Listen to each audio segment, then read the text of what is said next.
What happened to me is a complete and utter injustice.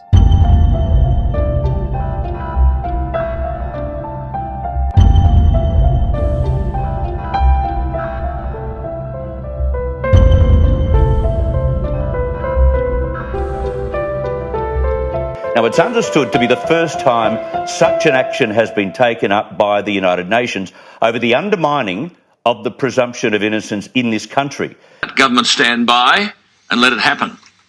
What's worse, they make no attempt to apologise for the damage to the reputation of innocent people, nor do they seek to repair that damage. When baseless allegations in the Independent Commission Against Corruption shredded his family's good name, Sharif Kazal was devastated. It has been extremely horrific. The pressure at every level. His family has suffered the persecution of ICAC going back years and years. The businessman's nightmare began 6 years ago when he woke to defamatory front-page headlines claiming he and his brothers had corrupted a public official to secure cheap leases for their cafes and restaurants in the Rocks. There were no favours, there were no benefits, and there were no corruption. He says ICAC was not interested in the truth, ignoring documented evidence of his innocence. That there was nothing wrong.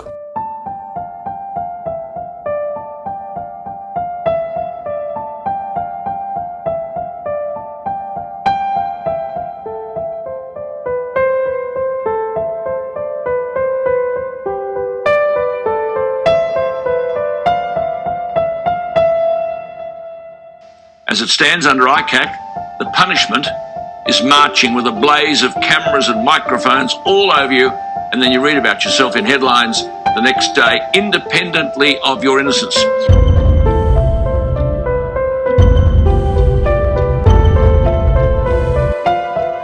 And his family, including children, have been left to choke in the smoke he says never had any fire. The ones that had to suffer by bullying, abuse, even one of my nieces had to resort to self-harm. Sharif has set up a website to counter the stain of defamation that still dominates the search engines of the internet.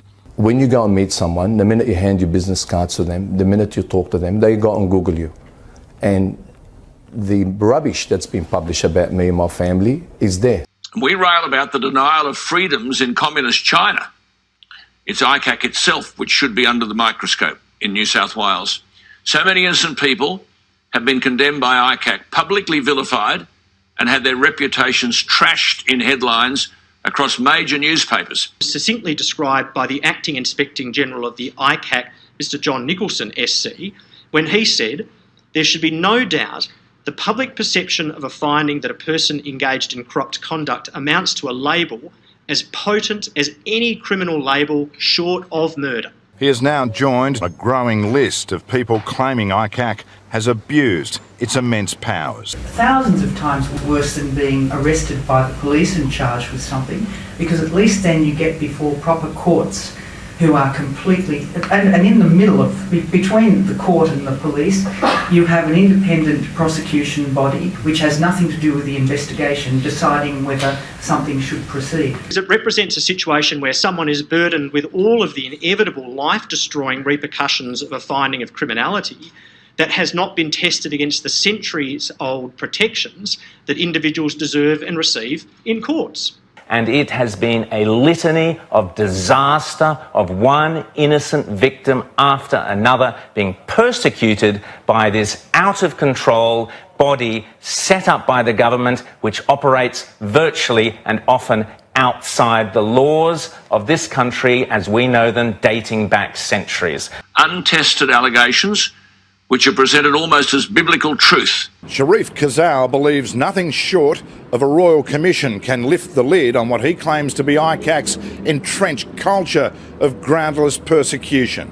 The time has come, enough is enough. And the least they could do is start all over again and call a royal commission. They have gone wild, were arrogant, were above the law. He won't rest until his family's name is cleared. Premier Mike Baird has agreed to meet with the Sydney businessman we spoke with last night, whose reputation has been destroyed, he says, by an out-of-control ICAC. I was trying to contact Mr. Baird and through his office to ensure that he could listen to my pain and suffer. Mr Kazal lives in the Premier's Manly electorate, and after 10 years revealed the businessman's anguish last night, Mr Baird has finally agreed to see him. As a local constituent, if he wants to meet, of course I'm happy to meet him. And I hope that he can assist in ensuring that no other person in this state will go through what I have been through.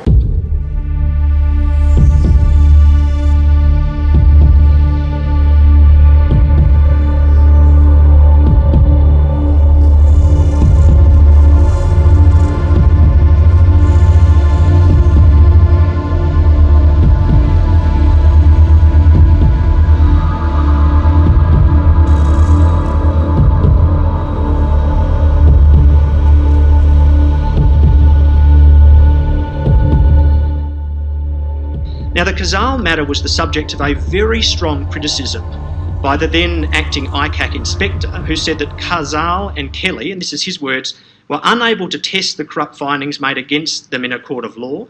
The consequence is that each has been stigmatised and ashamed by a finding that has not been made and cannot be tested in an environment that has rules of evidence and procedures established over centuries to ensure a fair and impartial hearing to them and their opponents. What ICAC has done, I mean, they must stand to account for.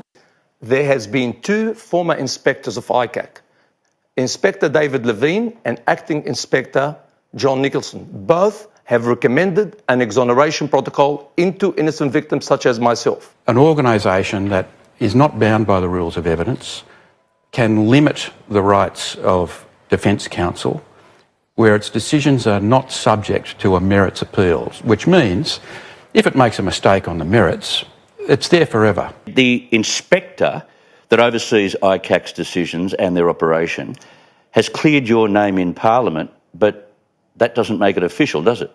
Well, not really, unless the Parliament of New South Wales and the Premier of New South Wales take real action, real leadership on dealing with this mess and ensuring citizens like myself who are caught up in this mess are being given the opportunity to clear their names. Officially exonerated is what you want. Officially exonerated, an apology.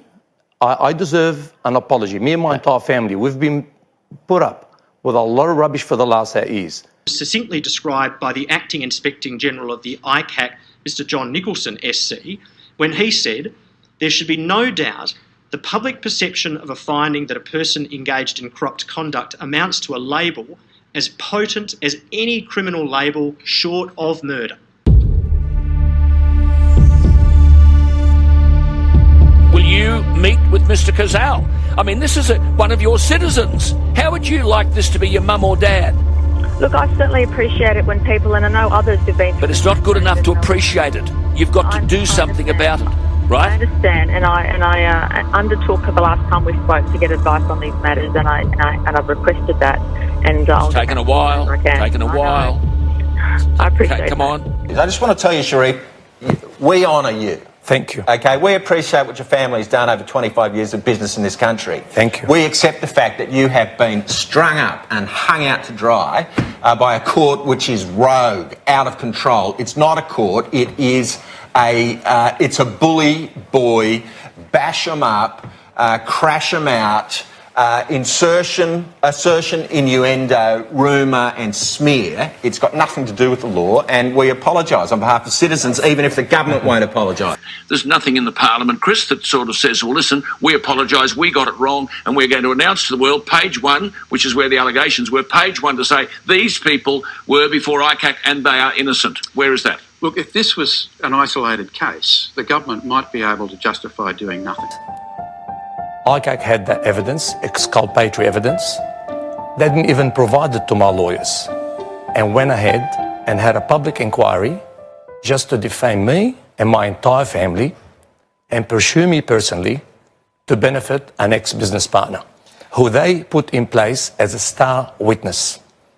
They've taken him in as a star witness, and I had 2 legal cases against him in 2 different jurisdictions, but ICAC decided to bring him as a star witness to bring me down so he could benefit. Well, I'm from New South Wales and I've lived through what has been, I think, the farce of the New South Wales ICAC. At the end of the day, the New South Wales ICAC has, I think, disappointed because it just became a vehicle for corporates, for bureaucrats, for politics, politicians and others just to sling mud around. And that wasn't elevating or doing anything.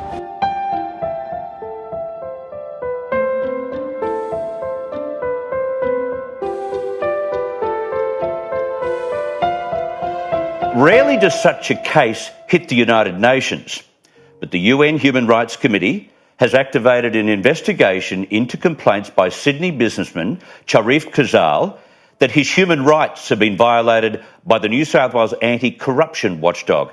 8 years after he was labelled corrupt by New South Wales ICAC but never charged, the UN has asked the federal government to respond to complaints. Australia is a ratified signatory to the United Nations Human Rights Committee. That means it must follow the rules and the processes and afford its citizen the presumption of innocence, the rule of law. You're innocent until proven guilty. And this is on a man who the ICAC inspector says has no case to answer. Many, many times with bodies of this type, corruption and commission type bodies at a state level, they have fallen well and obviously short of long accepted standards of justice and fairness.